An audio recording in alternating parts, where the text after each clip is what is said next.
बिस्मिल्लाहिर्रहमानिर्रहीम। सबसे पहले आप तमाम लोगों को यहाँ मौजूद हैं, SDPI की सारी लीडरशिप को, हमारे सारे वर्कर्स को, सारे कैडर्स को और देश भर के तमाम लोगों को 74वें यौम आज़ादी की तहे दिल से पुरखुलूस मुबारकबाद पेश करता हूँ। आज का दिन हम सब के लिए, पूरे देश के लिए बहुत अहम दिन है कि हम आज़ाद हैं। एक आज़ाद मुल्क की हैसियत से सारी दुनिया हमें जानती है, हमारे कॉन्स्टिट्यूशन की सारी दुनिया में तारीफ की जाती है, हमारी डेमोक्रेसी को सारी दुनिया में मिसाल के तौर पर पेश किया जाता है। हर भारतीय नागरिक को सारी दुनिया के हर देश पे बहुत ही इज्जत और सम्मान की नजरों से देखा जाता है। ये एक हकीकत है, ये एक सच्चाई है जिसका इतराफ सिर्फ देश ने नहीं बल्कि सारी दुनिया ने किया है। पिछले 74 साल पे हम नजर डाल के देखें तो हमने तरक्की की है।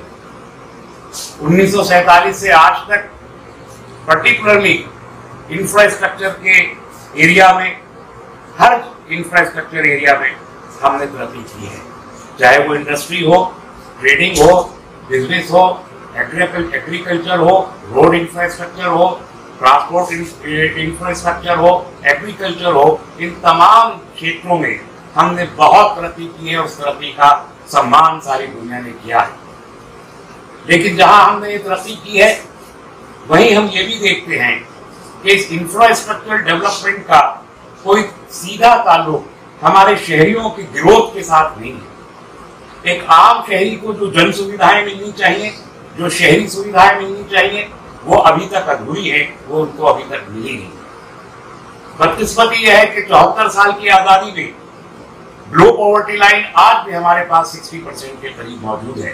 एक आम शहरी को 74 साल की आजादी के बाद आजाद शहरी को इस मुल्क में 24 घंटे में जो मिनिमम डाइट मिलनी चाहिए, वो आज भी उसको मिल नहीं रहा। और इसलिए हम कहते हैं कि आजादी अभी मुकम्मल नहीं है। संपूर्ण इंडिपेंडेंस, टोटल इंडिपेंडेंस की जो जरूरत और जिस ख्वाब के साथ हमने आजादी की है, जद्दोजहद की थी और जंग लड़ के अंग्रेजों को बाहर भगाया था, वो हमको आज तक हासिल नहीं हुआ। बहुत सी आजादियां हैं जो अभी हमको चाहिए। हमें बोलने की आजादी चाहिए, हमें लिखने की आजादी चाहिए, इज़हार ख्याल की आजादी चाहिए। एक मजदूर को अपने जो उसका मालिक है उससे आजादी चाहिए, उसको पूरा मुआवजा मिलने की आजादी चाहिए। हमारे किसान को जो फसल वो बोता है उसकी मर्जी की फसल बोने और उसकी मर्जी का उसको मुआवजा मिले, उसकी आजादी चाहिए। मजदूर को आत्मसम्मान चाहिए, डिग्निटी चाहिए, डिग्निटी के साथ लेबर करने की आजादी चाहिए। पढ़े लिखे नौजवान को एक रोज उसकी मर्जी के मुताबिक, उसकी प्रतिभा के मुताबिक वो उसको एक नौकरी चाहिए, उसको नौकरी मिलने की आजादी चाहिए, रोजगार का हक उसे हासिल होना चाहिए। एक तालिब इल्म को, एक स्टूडेंट को उसकी मर्जी के मुताबिक अपना एक सिलेबस, आजादाना सिलेबस पढ़ने की आजादी उसे चाहिए। आज हमारे पास नेशनल एजुकेशन पॉलिसी चेंज हो गई, हमारा जो लेबर लॉस थे वो सारे के सारे इम्पीच कर दिए गए, हमारे ट्रेडिंग लॉस जो है वो बदल दिए गए।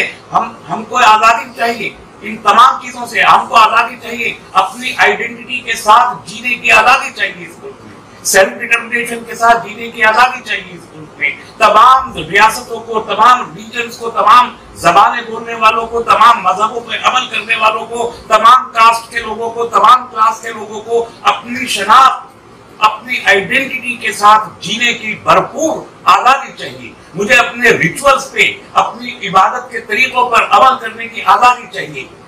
हम नेशनलिज्म की परिभाषा रोज नहीं कर सकते। जो परिभाषा 1947 में थी, उस परिभाषा को जारी रखने की आजादी चाहिए। इतनी आजादियां हैं अभी हर क्षेत्र में। एक आम शहरी को एक आजादी की जरूरत है जिसके लिए संघर्ष करना पड़ेगा। दुनिया में कोई आजादी भी हो, हर आजादी एक संघर्ष के जरिए ही हासिल होती है।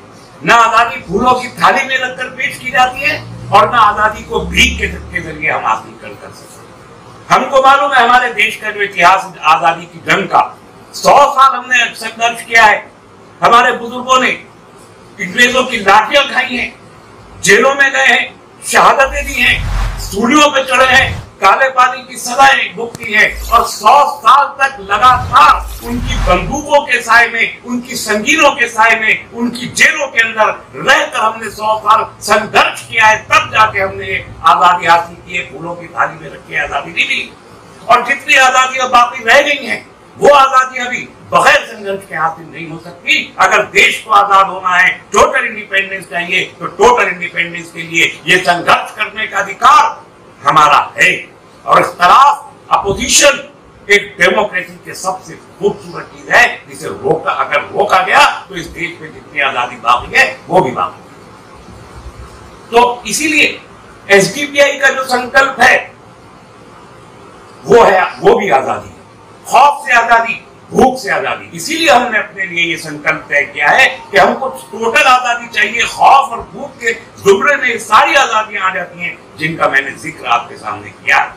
लोग आज हमसे पूछते हैं कि आप कौन सी राजनीति करने के लिए खड़े हुए। मैं उन लोगों से पूछना चाहता हूं कि पूरे देश में कौन सा वो राजनीतिक दल है जिसमें खौफ से आजादी और भूख से आजादी को 70 साल में अपना संकल्प बनाया? किसी ने नहीं बनाया। इसका मतलब यह हुआ कि जो आम शहरी है, ग्रास रूट लेवल पर जो डेमोक्रेट हमारे इस देश का है, उसकी इस खौफ और भूख की आजादी को किसी ने अपना लक्ष्य नहीं बनाया है, सिर्फ एसडीपीआई ने बनाया है। इसलिए हम वो संघर्ष कर रहे हैं, इसलिए हमारे ऊपर उंगलियां उठाई जाती है। लेकिन आज आजादी के 74 में, इस वर्ष में, इस तिरंगे को लहराते हुए, इस तिरंगे की आन बान शान और मर्यादा के लिए और इस दस्तूर को बाकी रखने के लिए, इसके कॉन्स्टिट्यूशनल फैब्रिक को और इसके कॉन्स्टिट्यूशनल कैरेक्टर को बाकी रखने के लिए वही संघर्ष एसडीपीआई के जालों को पूरे मुल्क में करना है। आज हम 74वें साल में ये संकल्प फिर दोहराते हैं कि जिस कॉन्स्टिट्यूशन के साथ हम आजाद हुए हैं और जिस अभिलाषाओं के, जिन ख्वाबों के साथ हमारे बुजुर्गों ने लड़ी थी जंग आजादी, हम उसके साथ इस देश के उस कैरेक्टर को बरकरार रखने के लिए कुर्बानियां देने की जरूरत पेश आई। तो हम कुर्बानियां देंगे कि हमारे बुजुर्गों की मीरास है जो हम तक पहुंची है, और हम इसे अपने अगली नस्लों तक जरूर पहुंचाएंगे। देश में जब तक तमाम शहरी समानता के अधिकार के साथ, रोजगार, तालीम और वोट के अधिकार के साथ, अपनी शहरियत के साथ बाकी नहीं रहते, तब तक ये संघर्ष जारी रहेगा। हम उस वक्त संपूर्ण तौर पर आजाद कहलाएंगे जब हमारे हर शहरी को उसकी सलाहियत के मुताबिक रोजगार और जीने का हक, अपनी शनाख्त के साथ जीने का हक जब तक हासिल नहीं हो जाता। ये संघर्ष एसडीपीआई ने थामा है अपने हाथों में और ये जारी रहेगा। इन्हीं शब्दों के साथ आपसे इजाजत चाहता हूँ और एक बार फिर 74वें यौम आजादी की मुबारकबाद आपको और आपके माध्यम से सारे देश को देना चाहता हूँ। बहुत बहुत शुक्रिया। जय हिंद, जय भारत।